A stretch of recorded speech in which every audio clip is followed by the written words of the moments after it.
Hello friends, welcome to MD Mantra. दोस्तों, आज की इस सीरीज में हमने पहले 1 नंबर से 15 तक क्वेश्चंस कर लिए थे। अब इस क्लास में हम करेंगे 16 से 30 क्वेश्चंस, यानी कि 15 क्वेश्चंस इस क्लास में हम करने वाले हैं।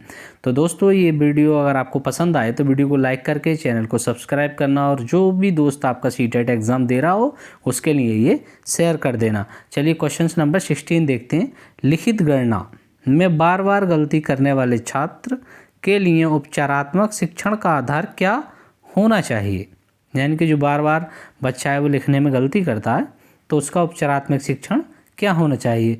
वह बहुत सारा होमवर्क देना चाहिए, कठिन मानसिक गणित में के अभ्यास होने चाहिए, छात्र की कार्य प्रक्रिया का विश्लेषण करके विशिष्ट कठिनाई क्षेत्र को पहचानना चाहिए। छात्र के कार्य प्रक्रिया का विश्लेषण करना चाहिए और उसके विशिष्ट कार्य कठिनाई क्षेत्र को पहचानना चाहिए। तो ऑप्शन नंबर सी क्या है हमारा, बिल्कुल सही हो जाएगा। चलिए नेक्स्ट क्वेश्चन की तरफ चलते हैं। Question number 17।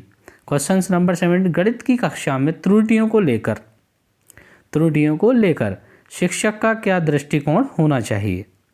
गणित की कक्षा में त्रुटियों को लेकर शिक्षक जो है उसका क्या दृष्टिकोण होना चाहिए। इन्हें नज़रअंदाज कर देना चाहिए, त्रुटि करने वाले छात्रों को दंडित करना चाहिए, बच्चे को दंडित नहीं करना। ये क्या हमारा एक नेगेटिव क्या है, टैग वर्ड है। ये हमारा क्या एक नेगेटिव टैग वर्ड है। नज़रअंदाज भी नहीं करना है। त्रुटियों को सीखने के अवसरों और बच्चों की सोच के झरोखे के रूप में देखना चाहिए। बच्चों की सोच को झरोखे के रूप में देखना चाहिए। तो ऑप्शन नंबर सी क्या है हमारा, बिल्कुल सही हो जाएगा। चलिए नेक्स्ट क्वेश्चंस की तरफ चलते हैं। नेक्स्ट क्वेश्चन है क्वेश्चन नंबर 18। छात्र द्वारा 6005 को 605 पढ़ना किस समस्या की ओर संकेत करता है। छात्र को हिंदी पढ़ना नहीं आता, छात्र को शून्य जीरो के स्थान मान के महत्व की समझ नहीं है।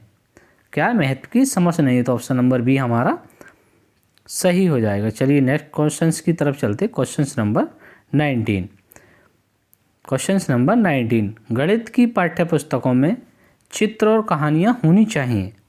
जी बिल्कुल सही बात है, चित्र और कहानियाँ होंगी तो उससे बच्चा क्या है, जल्दी सीखेगा। कारण कहानियाँ गणित को बच्चों के लिए रोचक और संदर्भात्मक यानी कि कॉन्टेक्चुअल बनाती हैं। जी हाँ, बिल्कुल सही बात है, कॉन्टेक्चुअल बनाती हैं। तो क्या हो जाएगा इसमें, ए और आर दोनों सही हैं, ए और आर दोनों सही हैं, आर ए की सही व्याख्या करता है। तो ऑप्शन नंबर ए ही हमारा सही हो जाएगा। चलिए नेक्स्ट क्वेश्चन की तरफ चलते हैं। Question number 20। क्वेश्चन नंबर 20 क्या कहता है।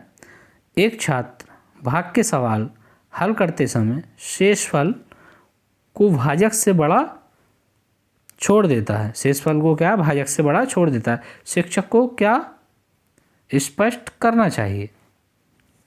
जब ऐसा बच्चा गलती करता है तो शिक्षक को क्या करना चाहिए कि भाग की प्रक्रिया कठिन है, कि उसे पहाड़ों को फिर से याद करने के लिए कहना चाहिए, नहीं, शेषफल और भाजक के बीच संबंध की अवधारणा को बताना चाहिए। ऑप्शन नंबर सी हमारा क्या है, ये सही हो जाएगा। चलिए नेक्स्ट क्वेश्चंस की तरफ चलते हैं। इसी तरह के क्वेश्चन सीटेट एग्जाम में आते हैं।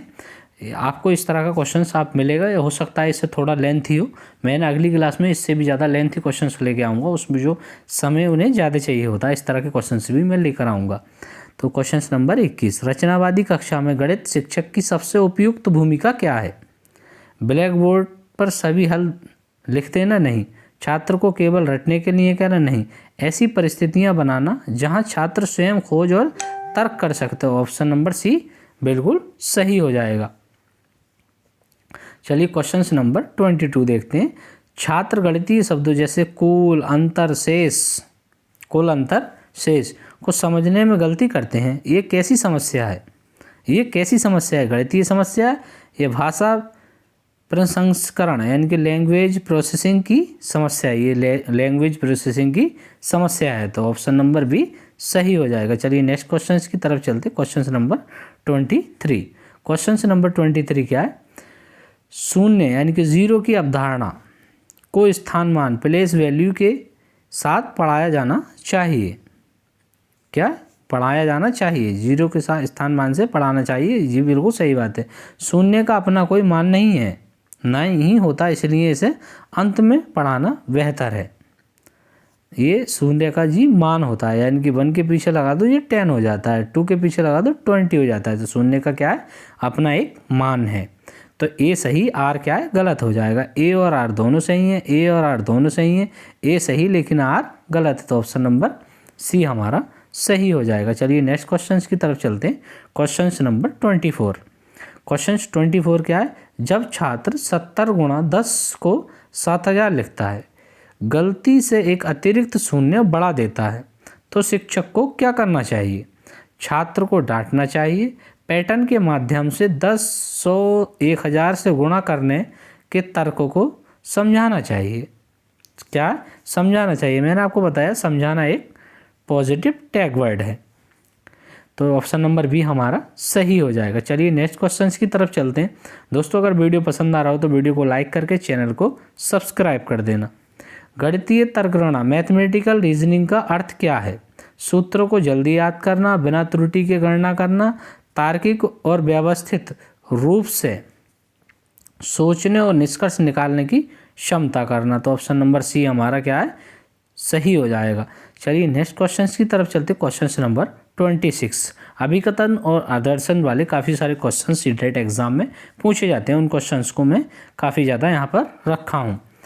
देखिए क्या है? कथन गणित में आकलन असेसमेंट केवल सत्र के अंत में होना चाहिए। नहीं, सत्र के अंत में नहीं होना चाहिए, ये लगातार होते रहना चाहिए। तो ये क्या है? हमारा गलत हो जाएगा। कारण शिक्षक को पढ़ाते समय लगातार छात्रों की समझ की जांच करनी चाहिए। जी हाँ, बिल्कुल सही बात है। छात्रों की समझ की जांच लगातार, जैसे जैसे बच्चा क्लास में सीख रहा है उसकी जांच करनी चाहिए। तो हमारा ए गलत, आर सही हो जाएगा। ए और आर दोनों सही हैं, ए और आर दोनों सही है लेकिन आर की व्याख्या नहीं करता। ए सही लेकिन आर गलत है, ए गलत लेकिन आर सही है। ए गलत क्या है और आर सही है। चलिए क्वेश्चन नंबर 27। जिस तरह के क्वेश्चंस में ये करा रहा हूँ, इस तरह का एक क्वेश्चन आपको सीटेट एग्जाम में जरूर मिलेगा। ये किससे रिलेटेड? जैसे ये दिया, एक शिक्षक गणित में खुले अंत वाले प्रश्न का उपयोग क्यों करता है, आगे हमें उसके बारे में बताना है। तो इस तरह का क्वेश्चन आपको मिलेगा जरूर, ताकि कम समय से अधिक सवाल पूछे जा सके। नहीं जी, छात्रों में सृजनात्मकता यानी कि क्रिएटिविटी और विभिन्न तरीकों से सोचने की क्षमता विकसित करने के लिए ये कार्य किया जाता है। तो ऑप्शन नंबर बी सही हो जाएगा। चलिए नेक्स्ट क्वेश्चन की तरफ चलते हैं। Question number 28। प्राथमिक स्तर पर परिमाप पैरामीटर की अवधारणा शुरू करने का सबसे अच्छा तरीका क्या है? अवधारणा को शुरू करने का सबसे अच्छा तरीका क्या है? सीधे सूत्र लिख देना, या छात्रों को धागे या स्केल से अपनी मेज के किनारों को मापने के लिए कहना। मेज के किनारों को मापने के लिए कहना। तो ऑप्शन नंबर बी हमारा सही हो जाएगा। चलिए नेक्स्ट क्वेश्चन की तरफ चलते हैं। Question number 29। समस्या समाधान केवल कौशल विकसित करना गणित शिक्षा का मुख्य उद्देश्य है, कारण यह छात्रों को वास्तविक जीवन की चुनौतियों का सामना करने के लिए तैयार करता है। ऑप्शन ए और आर दोनों सही हैं, आर ए की सही व्याख्या करता है। ऑप्शन नंबर ए सही हो जाएगा। समस्या समाधान ये भी सही है और वास्तविक जीवन की चुनौतियों के लिए ये भी सही है। चलिए क्वेश्चन नंबर लास्ट देखते हैं। Question number 30। गणित की कक्षा में पोर्टफोलियो तैयार करने का क्या लाभ है?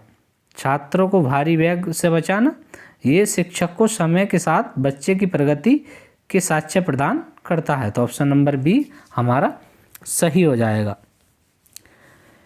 दोस्तों अगर वीडियो पसंद आए तो वीडियो को लाइक करके चैनल को सब्सक्राइब करना और अपने दोस्तों में शेयर करना। कोई भी अगर आपका दोस्त सीटेट एग्ज़ाम दे रहा हो तो ये आपकी तैयारी को बेहतर करने के लिए ये क्लासेस आपको यूट्यूब पर फ्री में दी जा रही हैं। ये हर क्लास में हमने 15 क्वेश्चंस रखे हैं जो कि 15 मिनट में हमने कराने की कोशिश की है। इसी तरह के क्वेश्चंस सीटेट एग्ज़ाम में पूछे जाते हैं। तो अगर आपको वीडियो पसंद आता है तो आप एक कमेंट सेक्शन में एक प्यारा सा कमेंट्स ज़रूर लिख कर जाना। चलिए आप फिर मिलेंगे एक नेक्स्ट वीडियो में, तब तक के लिए देखते रहिए MD मंत्रा ऑफिशियल।